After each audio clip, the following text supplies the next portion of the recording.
Go. So Dr. Yiftach, my question is like this. Yiftach. Yiftach. These channels that we're seeing below us are in the direction of the Temple Mount. Right. If you were to follow these, I assume you already did this on a map. If you were to follow these directly towards the Temple Mount, where would this get? Well, as you mentioned, these are continuing northward, but we are, topographically speaking, the ridge is sloping, not sloping, is rising high. So there is no real topographic center or point that I can say these are running to. This is just cut installation into the bedrock, which we don't really know where it's leading to. So all the tunnels that are subterraneous tunnels that are underneath the Temple Mount today. This is far away, and it's from most of them, or the one we knows about, are from different periods. So there's not a single feature that I can surely say related to that. We got the awful separating between us and the Temple Mount, and most of what we got here there in the awful is from later periods. The bedrock there is higher than where we are standing now, so I cannot relate this to anything for now, for sure, or surely related to something that is happening at the awful or the Temple. So I'm just throwing out suggestions. This is the first thing that came to my mind as a layman, that this is seems to be leading directly to the area where the Hulda gates are going up. They just finished, I believe, an excavation over there trying to find remnants from First Temple period. Mm-hmm. Do you think that there could be any connection between here and there? I think it's way too far from us, and this installation is much more locally.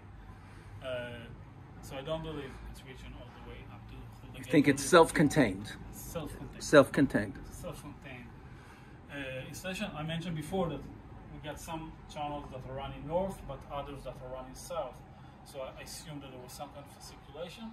I don't think this will be much bigger than what we see now, maybe twice as big, but it ain't going to continue 30, 50, 100 meters to the north to reach the Temple Mount. Okay. As far as temple service is concerned and this installation, do we have any theories as to what this could have been used for in dyeing processes, for tchelet, algaman, tolat shani, all these different dyes that were used in temple service? It's a good question. Actually, it's a great question. It's the most important question. What this installation was used for. But no, we have actually no idea what they did here. I mentioned that before. We have no parallels for such an installation. And we took samples from the soil and from the bedrock itself. We found no remnants for elements or organic material that could indicate something like that. Same as I mentioned before about the Silan, that it is not really logical to assume that they brought dates all the way from Jericho to make Silan here. I will make the same assumption regarding the Tchelet, because bringing live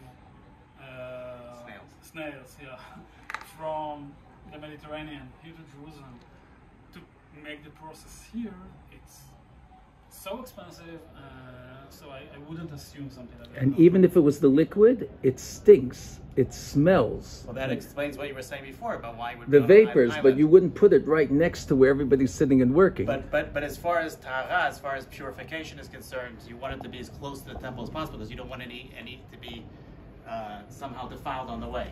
Everything that you're saying are possibilities, but again, since we don't have any evidence for the process itself, what we're saying will remain as a hypothetical suggestion. Did we find any remnants of any of these snails or any of these potential dyes anywhere around this area?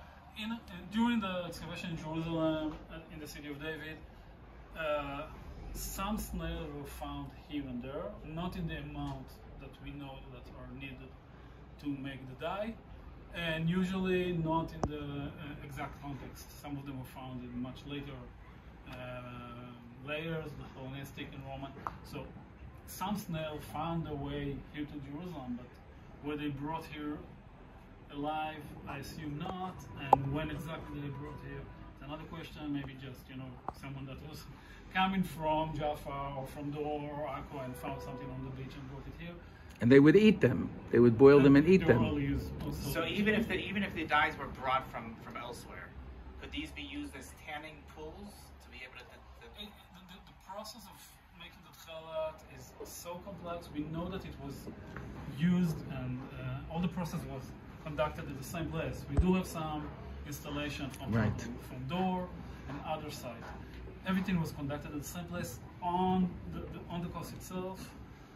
And what the dye was making, it's another question, but once again, I don't assume that they brought snails here.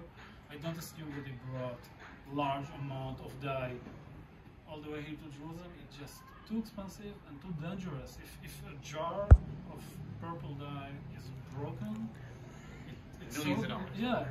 you don't do that. You just don't transfer something like that. Right, they did the dyeing right next to the manufacturer of the dye.